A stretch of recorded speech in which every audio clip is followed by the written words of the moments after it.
Hello guys, welcome to Diana voice over.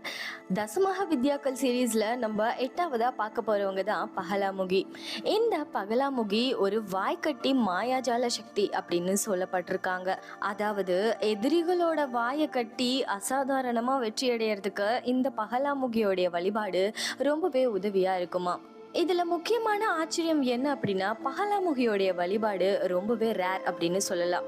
இவங்களோட வழிபாட்டுல நிறைய மர்மங்களும் ஆச்சரியங்களும் நிறைஞ்சிருக்கு அப்படின்னு சொல்லப்படுது. ஒரு காலத்துல ஒரு நாட்டை ஆட்சி செஞ்ச அந்த ராஜா தன்னோட எதிரிகள் கிட்ட இருந்து தன்னோட பதவியை காப்பாத்த பகலாமுகிய தொடர்ந்து வழிபட்டு வந்தாராம். இதனால அவரு எதிரிகளோட வாய்கள் கட்டப்பட்டு அந்த எதிரிகளை அவரு தோக்கடிச்சு அதுக்கப்புறமா ஜெயிச்சாரு அப்படிங்கிற மாதிரியான கதைகளும் இருக்கு. மொத்தத்துல இந்த பகலாமுகி அம்மன் வெற்றியும் அமைதியும் கொடுக்கக்கூடிய ஒரு அம்மன். எதிரிகளுடைய வாய்களை கட்டி மாயாஜாலம் காட்டக்கூடிய ஒரு சக்தியாகவும் சொல்லப்பட்டிருக்கு.